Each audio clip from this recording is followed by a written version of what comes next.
প্রকাশ করলেন।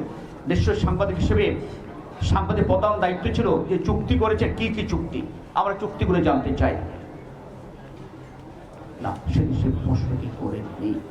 সেদিন আমাদের সম্পাদকরা, বড় একজন সম্পাদক, তিনি উল্টো বললেন যে আপনি তার বাংলাদেশের নেত্রী নন, আপনি কোন বিশ্ব নেত্রী, বিশ্বে নোবেল পাওয়ার দাবির একমাত্র আপনি।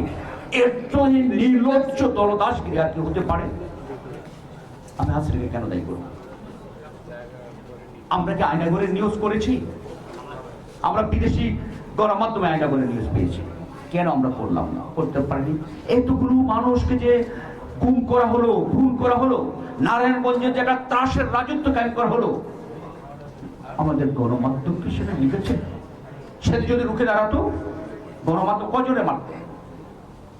সেদিন রুখে দাঁড়ালে হয়তো আজকে এতগুলো ছাত্রকে যে হত্যা করা হয়েছে, এতগুলো মাসকতা, এতগুলো গুম হয়েছে, এতগুলো মানুষ আজকে সন্তান হারিয়েছেন, সন্তান পিতা হারিয়েছেন, স্ত্রী তার স্বামীকে হারিয়েছেন, এই অবস্থাটা হয়তো আর তৈরি হতো না। এর জন্য দায় আমাদের গণমাধ্যমের কম নয়, আমাদের সত্যটা বলতে হবে।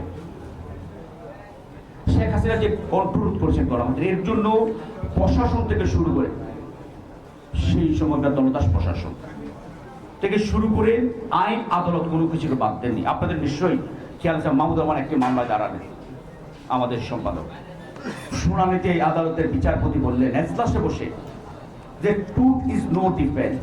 টানা সপ্তমবারের মতো বেস্ট টিস্যু পেপার ব্র্যান্ড হিসেবে স্বীকৃতি পেয়েছে বসুন্ধরা টিস্যু। আমরা সত্য মিথ্যা যাচাইয়ের জন্য এখানে বসিনি, এর চেয়ে অসভ্যতা। আদালতের কাজই তো সত্য মিথ্যা যাচাই করা। তিনি বলছেন আমি সত্য মিথ্যা যাচাইয়ের জন্য বসি, এই যে শপথ ভঙ্গ আর কিছু হতে পারে না। দলদাসগিরি একটা রাষ্ট্রকে, আপনি একটা সভ্য রাষ্ট্রের পর আপনি কিভাবে বলতে পারেন?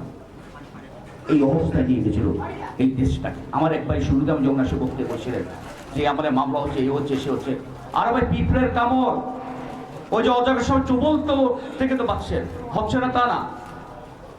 অজাবের সময় চুবলটা 2 দিনে ভুলে গেলেন।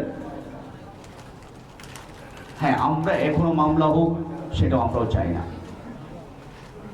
অন্যায় মামলা, মিথ্যা মামলার কথা বলছি, মামলা তো হবেই, মিথ্যা মামলা সেটা আমরাও চাই না। মানুষ এখনো কষ্টে থাকুক, নিপীড়িত, সেটা আমরা চাই না। কিন্তু এই কথাগুলো বলে হাসিনার আমলটাকে, 15 বছর দুঃশাসনের ভয়ঙ্কর শাসনটাকে, সে কৃষ্ণ আমলটাকে আমরা কেন যেন জায়েজ করতে চাই? কিন্তু অতি এটা অত্যন্ত চতুরতার সাথে এই জিনিসটুকু আমাদের খেয়াল রাখবেন, আমাদের মনে রাখতে হবে।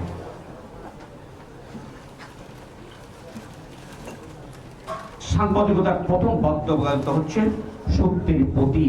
এটা সাংবাদিক ভাইদের উদ্দেশ্যে বলছি। আমাদের দায়বদ্ধতা কেবল দেশ এবং দেশের মানুষের প্রতি, কোন দল, কোন গোষ্ঠী, কোন ব্যক্তির প্রতি নয়।